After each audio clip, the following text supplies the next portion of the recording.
going on, guys? Today I'm going to show you how to build a kicker ramp. And I'm out of breath.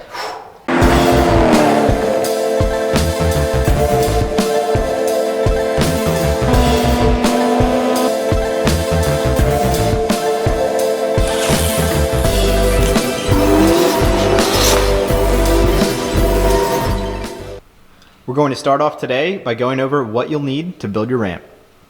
A jigsaw, a circular saw, a cordless drill or impact driver, some 2-inch wood screws, some 3-inch wood screws, a rope or strap that's about 7 feet long, about 2 or 3 2x4s, a sheet of 1/2-inch plywood, a sheet of 3/4-inch plywood, a couple sawhorses, and an optional tool to make cutting the 2x4s easier would be a miter chop saw. If you don't have one of these, you can use your regular circular saw instead. All right, so first up, we're gonna be building the sides of the ramp, and you're gonna wanna use the 3/4-inch plywood for the sides. So you can decide how big you want your ramp to be. This one I'm gonna build is gonna be 4 feet long, so that will work out well with a regular sheet of plywood. I'm using a scrap piece here, but it is still 4 feet in this direction. And then next you're gonna have to decide what radius you want. I'm gonna use 7 feet because that's what I used on my ramp that I have back here.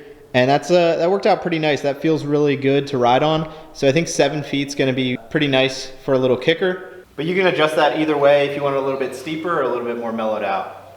So I have my 3/4-inch plywood laid out here. And now what I'm gonna do is measure 7 feet from this corner up and mark that. And right there I'm gonna place a screw. That screw will be the center point of the circle, so I can use that to attach my strap to draw my arc.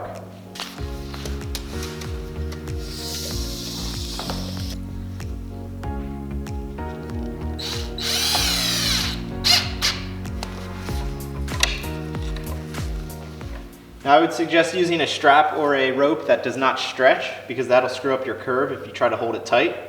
So what you're gonna need to do is line up your pencil with the corner of the plywood and then hold the strap, and then you can just slowly move over and draw the curve.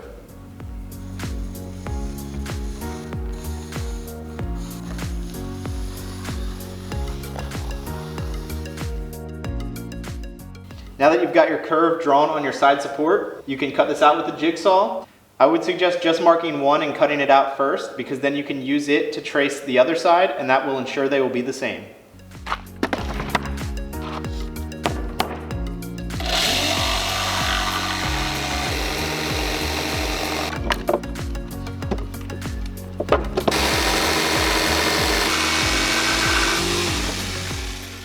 A couple quick tips if you're working by yourself. I use a 25-pound weight to hold the plywood so it doesn't move while it's on the sawhorses.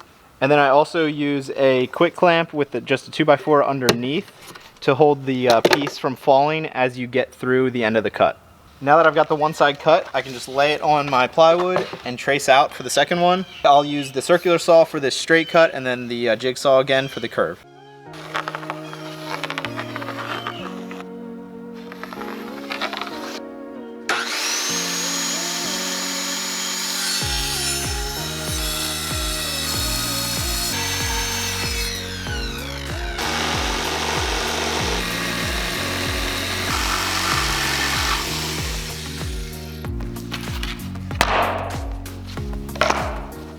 Okay, now that I've got both of my sides cut, I can start to lay out the studs that are gonna have to go between them.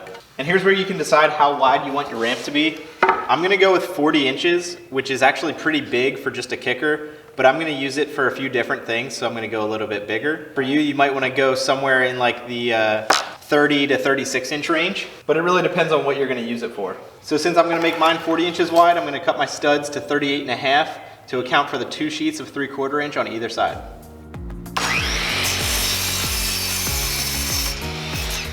So now what I'm gonna do with the first stud is I'm gonna place it in such a way that it will actually be contacting the ground, but then it's also gonna be tangent to the riding surface. And when I'm down here where the plywood is pretty thin, I like to drill some pilot holes just so we avoid any possible cracks.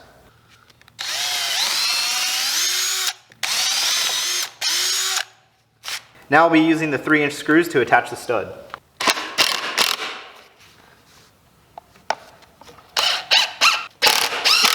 Now I can do the same thing on the other side. I'm gonna roughly measure to make sure it's sitting at the same spot.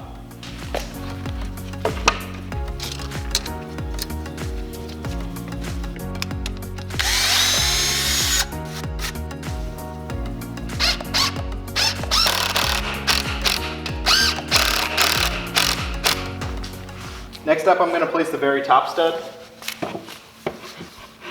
And I'm going to place this in such a way that it is as far up as it can be, but still tangent to the riding surface.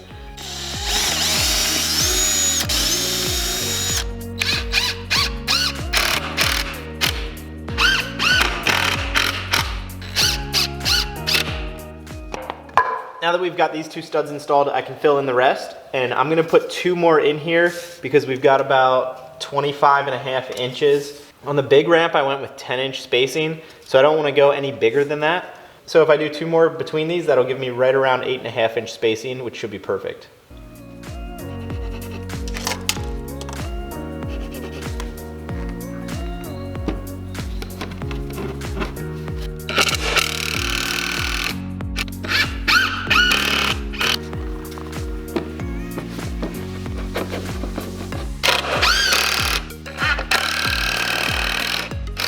Now I'm gonna add 1 more stud down here at the bottom, and I'm gonna lay it sideways. And this is just so we don't have this entire section of plywood unsupported, because it would really flex.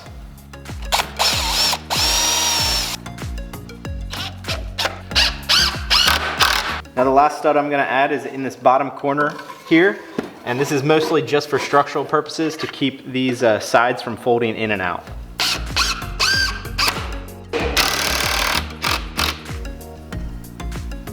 Now I've got the structural part completely done on the ramp.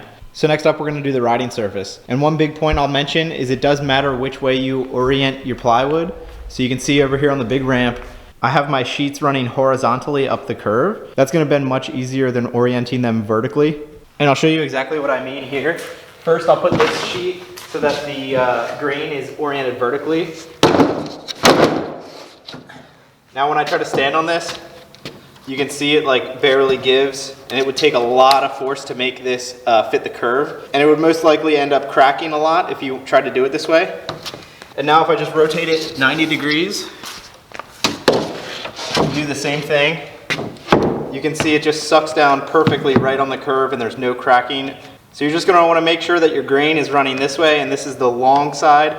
So you're putting the long side horizontally on your ramp. Also, another quick note, you might want to make your ramp a little bit less than 48 inches like I did, because since this is 4 feet, if you go to lay a sheet of 4 foot by 8 foot plywood sideways on this, this is going to end up being more than 4 feet. So I would go at least a few inches under 48 for this length, so that will ensure you have enough plywood to do the curve. So for me, I'm just going to bring it down a little bit. Since this stud isn't the whole way at the top, I'll just bring it right up to there, and then it'll make it the whole way to the bottom.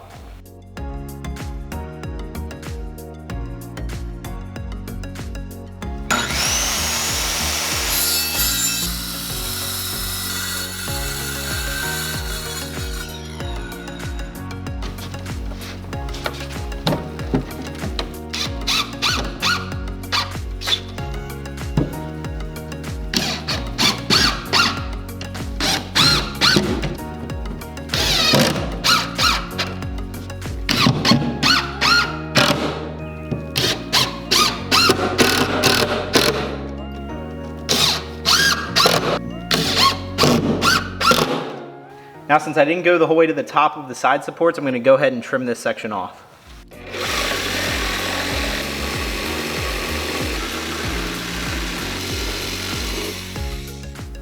Alright, so now I've got the riding surface on. So if you're going to be using this for riding bike like I am, you can pretty much be done at this point. Some optional extra steps if you want. You can add another layer of thinner plywood on top of this. You can even use some skate light, which is made for ramps. Or you can just use some like masonite, some thin hard plywood that'll make this a lot smoother than just this surface. But for riding bike on it, it's perfectly fine. And if you're going to be using it for skateboarding or scootering, something with small wheels, you're going to want to add some type of a transition here onto this 1/2-inch plywood. In the past, I've used like some thin sheet metal, probably something like 60 thousandths thick, and then you can just drill some holes in it and screw it to the wood here, and that'll just give you a smoother transition from the ground to the ramp. Also, if you want, you could paint or stain it. I would definitely suggest that if you're going to keep it outside. I'm mostly going to be keeping it inside, so I won't worry about that right now, but I could always do that in the future. But yeah, there you go. That's the completed kicker. Now you could use this for really anything. Sometimes I like to take this out on the streets. You can create some pretty cool street spots. You can get onto some ledges that you might not have been able to otherwise. One of my main uses is going to be in conjunction with my big ramp. I'm actually gonna push it up against the side here, something like this, and that'll make it nice and easy for me to get on and off the ramp. So only one thing left to do. Let's see how it feels.